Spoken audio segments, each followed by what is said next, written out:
welcome back to my YouTube channel. If you want to improve your English, then this is the video for you. In this video I will show you some important sentences that are very useful in our day-to-day life. तो first sentence है friend, तकलीफ मत उठाओ, मुझे कुछ नहीं चाहिए. Don't trouble yourself, I don't want anything. Trouble का मतलब होता है तकलीफ उठाना. Don't trouble yourself, I don't want anything. जी भर के खाओ, eat to your heart's content. जी भर के खाओ को इंग्लिश में बोलते हैं eat to your heart's content. Eat to your heart's content.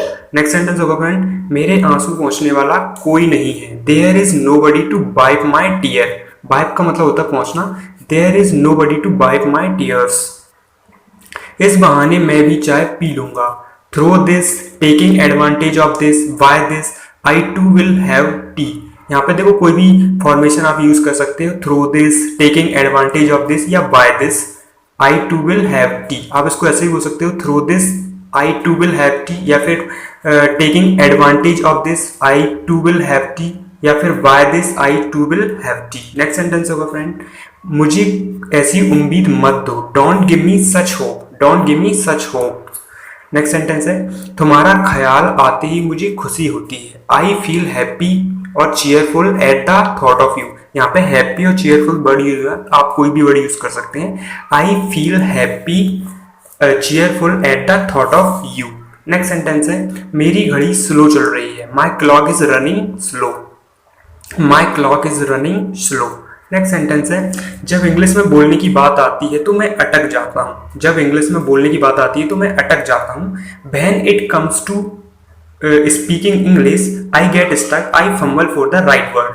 When it comes to speaking English, I get stuck. Get stuck का मतलब होता है अटक जाना, और when it comes to English में एक फॉर्मेशन होता है जब ऐसी बात आती है. When it comes to speaking English, I get stuck, I fumble for the right word.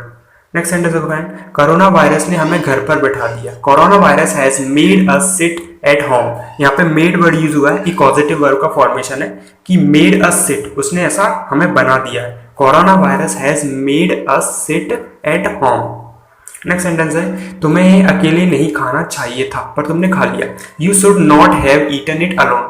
Should not have का यूज करते हैं, ऐसा नहीं करना चाहिए था के सेंस में. You should not have eaten it alone. Alone मतलब अकेला. You should not have eaten it alone. Next sentence होगा, मैं बाहर नहीं जाना चाहता. I don't want to go out. I don't want to go out. Next sentence है, तुम इतनी छोटी सोच वाले कैसे हो सकते हो. छोटी सोच वाले को इंग्लिश में बोलते हैं narrow minded. How can you be so narrow minded? How can you be so narrow minded?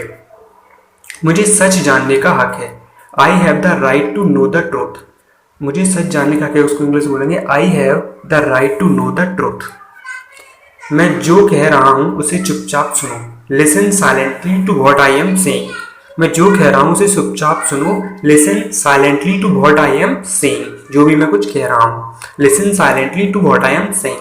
Next sentence होगा फ्रेंड, सब कुछ एकदम अलग ही निकला. Everything turn out to be completely different. Turn out to be मतलब निकला. Everything turn out to be completely different. सब कुछ एकदम अलग ही निकला. Everything turn out to be completely different. Next sentence होगा फ्रेंड, सारी मुसीबतों के होते हुए भी हम खुशी से रहते हैं. डेस्पाइट मतलब के बावजूद के सेंस में भी इसका यूज करते हैं. Despite all the difficulties we live happily. Despite all the problems all the difficulties we live happily. सारी मुसीबतों के होते भी हम खुशी से रहते हैं. Despite all the difficulties we live happily. Next sentence होगा फ्रेंड, तुम सोच भी नहीं सकते कि मेरे साथ क्या हुआ है. You can't even imagine what has happened with me. You can't even imagine what has happened with me. You can't even imagine what has happened with me. आज की वीडियो फ्रेंड इतने ही सेंटेंस थे. यदि वीडियो आपको थोड़ी भी useful लगी हो तो इस वीडियो को सब्सक्राइब और लाइक जरूर करें. Thanks for watching.